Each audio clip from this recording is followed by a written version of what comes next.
Ja tu dnes vítam jedného špeciálneho hostia v tomto mojom kresle a týmto hosťom je Ľudská Bajaník, s ktorou sa poznáme už veľmi veľa rokov, ale o tom vám povieme trošku inokedy. Ale ja by som ju dnes chcela poprosiť, aby nám povedala trošičku viac o takej jednej veľmi silne ženskej téme.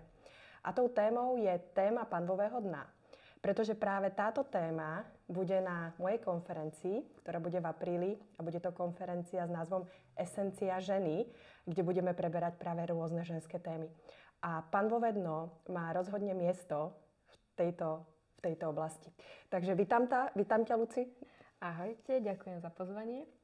Si to tak krásne uviedla celé a vo mne stále rezonuje názov tej celej konferencie, že Esencia ženy.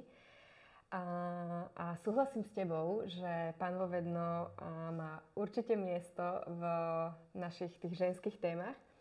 A predpokladám, že chceš odo mňa možno niečo, aby som načrtla, o čom budeme sa rozprávať práve na tejto konferencii.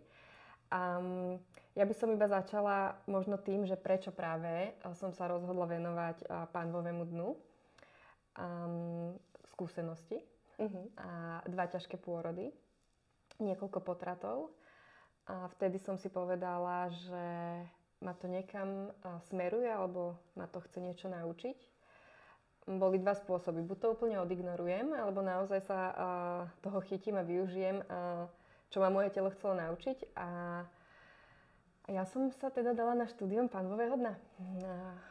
Ja mám normálne zimomriavky, ak si teraz otvorila tie témy, lebo sú to veľmi silné témy, aj vlastne potraty, aj pôrody, niečo, s čím si veľa žien prechádza a práve volí tú cestu tej ignorácie a toho neprijímania a nevnímania tela.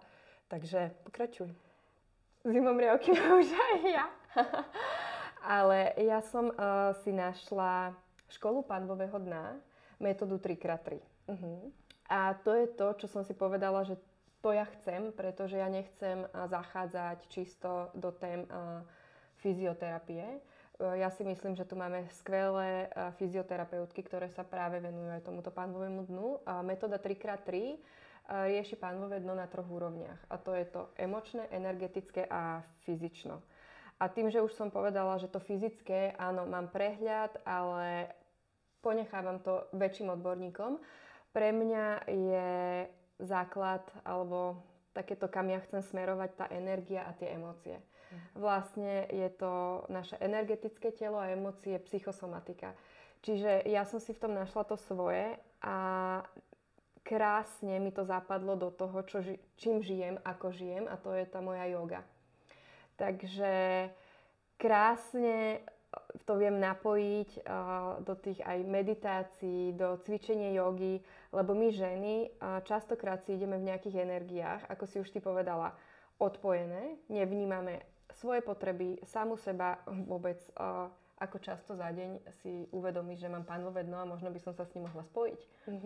Takže pre mňa naozaj ročné štúdium bolo aj taký, by som povedala, riadny sebarozvoj, kedy som otvorila v sebe neuveriteľne veľa tém a kedy som sa rozhodla naozaj, že toto si nemôžem už nechať len pre seba. O tom treba rozprávať a treba toto posolstvo tejto školy odovzdávať ďalej. A naozaj možno sa v tom ešte aj vzdelávať, lebo tie ženy častokrát si myslia, že OK, tam to je, však nejako to tam funguje, ale to vôbec nie je tak. Ja musím povedať, že keď som prvýkrát došla do kontaktu s touto témou u teba, práve na tvojom jogovom pobyte, ktorý bol teda úžasný, ako ty ho nazývaš transformačný, tak som vlastne pochopila, že väčšina žien vníma naozaj panvové dno v tej fyziologickej súvislosti a s tým, že máme ho ako posilňovať. Áno, kegelové cviky a máme ho stále sťahovať. A ja som vlastne tam sa naučila, ako je dôležité uvoľňovať. Teraz si to krásne otvorila, ďakujem, že si mi nadhodila. A ja som si tiež celý život myslela, že musíme posilňovať, musíme držať panvové dno, musí byť pevné. Po prvom pôrode som pochopila, že skôr by sme ho mohli uvoľňovať. Pred druhým pôrodom už som si myslela, že už som zjemnila, mala som rôzne meditácie, že to panvové dno už bude úplne krásne uvoľnené. No, ale pri pôrode bolo znovu to isté, čo pri tom prvom, že som sa neotvárala. A Potom som sa dostala po druhom pôrode na jeden kurz s fyzioterapeutkou a pamätám si, inak táto veta mne zmenila život. Ja si pamätám, ako ona povedala, že problémy s pánvovým dnom, ale to sú tie rôzne prolapsy, hej, kedy nám aj uniká moč, hej, tam dokáže byť naozaj veľa problémov, ktoré práve vedia spustiť nejaké pôrody a ťažké.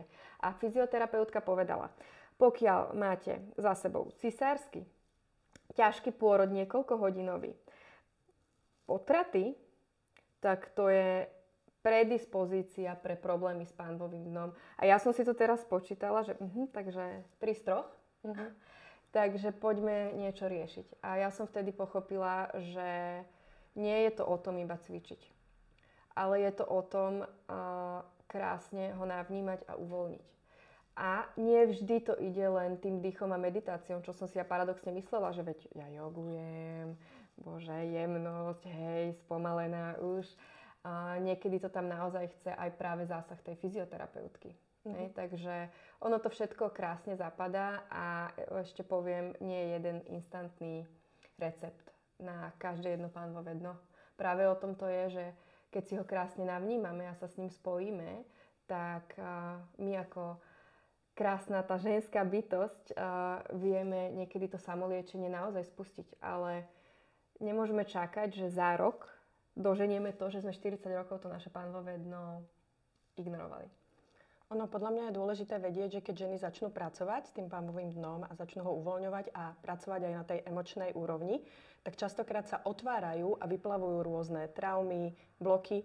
A ja si myslím, že je úžasné ísť do tejto témy, aj keď pre veľa žien, ktoré nás možno teraz počúvajú, je to také, že to je príliš ezo, ako si ja mám navnímať pánvové dno a tak ďalej, ale ja práve preto sa teším, že si prijala pozvanie na moju konferenciu a že sa pozrieme na túto tému práve z toho uhla pohľadu tých emócií.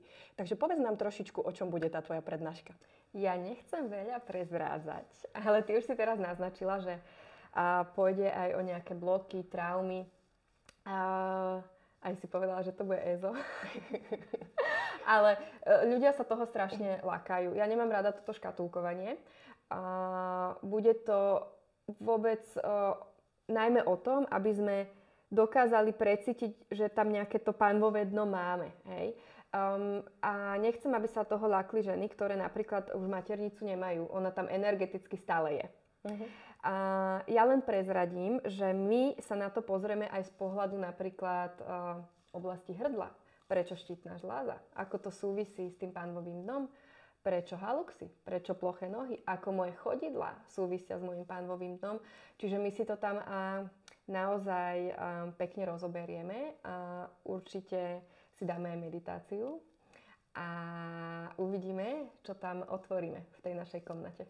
No a keď Ľudka spomína meditáciu, tak toto určite musíte zažiť, pretože ja som mala tú možnosť na 2 jej jogových pobytoch prežiť si práve túto meditačnú časť a myslím si, že väčšina z nás žien, ktoré sme tam boli, tak toto sa nám najviac páčilo a najviac to zanechalo v nás tie emócie a ten dojem. Takže jediné, čo ja vám môžem povedať, ak chcete túto prednášku zažiť naživo, tak 26.4. na Smolenickom zámku, tu dolu v popise nájdete ešte detaily. A ja sa budem tešiť, Luci, na náš ďalší rozhovor, pretože my máme veľmi veľa tém, s ktorými sme si prechádzali, aj spoločne, aj každá individuálne a sú to práve tie ženské témy, o ktorých sa málo hovorí a je dôležité o nich hovoriť. Takže vidíme sa na budúce. Ďakujem, Luci.